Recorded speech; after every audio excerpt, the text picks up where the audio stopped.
Hi everyone, welcome back to my channel. If you're new here, hi, my name is Laura. I'm doing a series where I'm going to be recommending my favorite 50 gay romance books because I reached the 300 gay romance books read. Well, right now I think it's like 303. In this video I'm going to be recommending my top 40 to 45 books. If you want the part 1, I'll link it somewhere. The first one is Until I Saw You. It's the perfect combination for me of something light and sweet and fun, but it also deals with hard themes. Here we are following Riley, who is blind. He's still getting used to it, and his family and his girlfriend and everyone treats him differently because of that now. It just feels like he doesn't have an opinion anymore, even though his brain is completely fine. It's just that he doesn't see. I haven't read that many books where you're following a blind main character, especially with the light the author decided to put in this book, because even though Riley starts the book feeling like he is not the person he used to be, because he used to be this really sunshine guy, all the time happy, it doesn't take him so long to find his feet again and to be like, no, I want to just make people laugh, I want to keep making jokes, I want to be happy, I want to be myself again. The other main character is Harper, and he has just gotten out of an abusive relationships. He decided to go to this job which is basically taking care of the house. They are going to be living together for a while and they're going to become best friends. Riley was supposedly straight while Harper was crushing on him so badly, and then Riley was like, I actually like him. He thought that his love was unrequited because he couldn't read Harper's face because he couldn't see, and those are the kind of details that made this book so interesting for me. And just Riley being Riley, I mean, he gave the best compliments, he made me laugh so many times. If you want something that is sweet and is going to warm your heart, also going to deal with difficult themes, but people decide to deal with those themes with a smile on their faces, highly recommend this book. It was a pleasure to read. The next book is a book I was a bit hesitant to put here because it's shelved as a romance, but I wouldn't say it's a romance, but it's writing by a romance author, so it's here. It's by Tal Bauer. You may know him for his sports romances like The Joke or maybe You and Me, which I've just read. I loved it. He also writes action books, and in this case it's one of those. The romance is like 10, maybe 20% of the book, but it's mainly action. You're following two people who are in the special forces and you're following the events after 9/11, so they are going to the Middle East. It was interesting for me. It was like a kind of a history lesson. There were interviews in the book, there were real interviews that happened in real life. You're following in this case Chris and David. Chris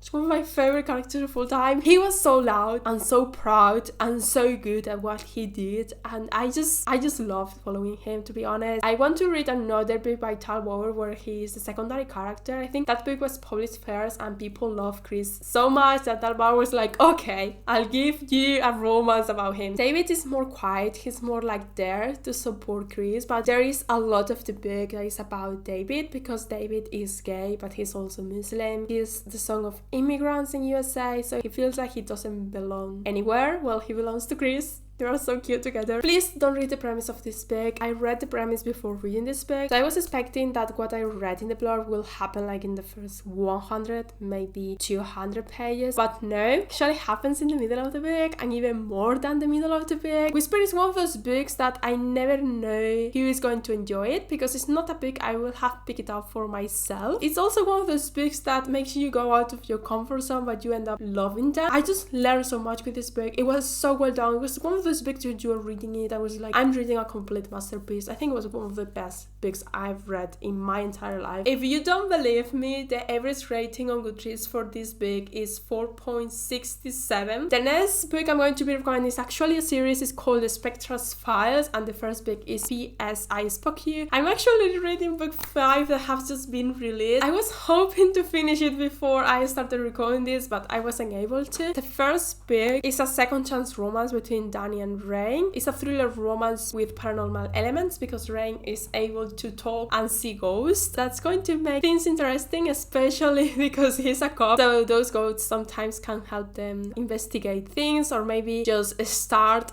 new cases. Of course, they cannot use ghosts as proof, so they have to figure it out, have to actually solve the mystery, and usually ghosts, they don't really remember how they died or who was the one who killed them, so usually they don't really help aside from making Rain a bit crazy because they are just everywhere. They follow him him everywhere. He's just so down with them. They break up, Danny and Rain, because, well, Rain is seeing ghosts and he didn't want to tell Danny, so he broke this poor man's heart. I love Danny. He was so amazing. I've read 4 books and a half and I still think he's perfection. I love him. Rain is special. He's the kind of character you like because he makes you laugh at the same time. He's a handful sometimes, but he's also the point of view you're following, and he's just so fun. You kind of forgive him all the time. At the beginning of the book, because of something related to ghosts, because I mean people don't know that Rain sees ghosts, something happens and they send Rain back to the city he used to live, so he will have to work with Danny again. And Danny, he's just so heartbroken. My poor baby. He thought their love was going to be forever. For some reason Rain just broke up with him. I mean, I understand why Rain decided to break up with Danny. I'm sure it's not easy to tell someone, oh, you know, I see ghosts. I mean, even if it was the love of my life, it would be really hard for me to trust or to believe in someone who thinks that he sees ghosts. But it's a romance book, so it's true. Second chance romances are really hard. Some of my friends don't really buy the second chance romance here. I personally loved it. It was so messy and it just felt so real. I don't want to get into spoilers, but book 3 has one of my favorite scenes of all time. It was the kind of series you read because you just love the characters so much. The next book is Emery, and this is another really heartwarming book, and it also deals with dark themes because Emery went through some things when he was younger. He also has ADHD. The love interest in this book is Emmett's new stepbrother, August. August at the beginning doesn't really like Emmett because August is this golden boy. He's really responsible. He's kind of quiet. They are going to go to this family vacation. August and Emery are going to go in the same car. They're going to spend a lot of time together during that trip, and August is going to realize that Emery is actually a lot of fun, even though he's a lot. August had the patience of a saint. Sometimes Emery just got me so crazy. He never stops. He just talks and acts and talks, and he doesn't have any kind of filter. I was seeing August just so calm about everything. I just think they made a really good couple. I will recommend this book if you don't mind a book that is a bit over the top sometimes, because there were some moments where they were flirting. It was extremely unrealistic. This is the 3rd book in a series I haven't read because sometimes this book is a bit over the top for me, and for what I gather, the books in this series are even more over the top. But I think Emery was just right. The last book I want to recommend is a slow burn best friends to lovers, and it's called Platonic Rulebook. You're following Griff, who is getting a divorce, and his best friend Heath, who is thinking about moving to another city because his mom is starting to get older, but at the same time he doesn't want to go to another city now that his best friend is getting a divorce because his best friend needs him. Heath is the kind of person who just wants to take care of everyone he loves, and I love him for that. You have 2 best friends who had such a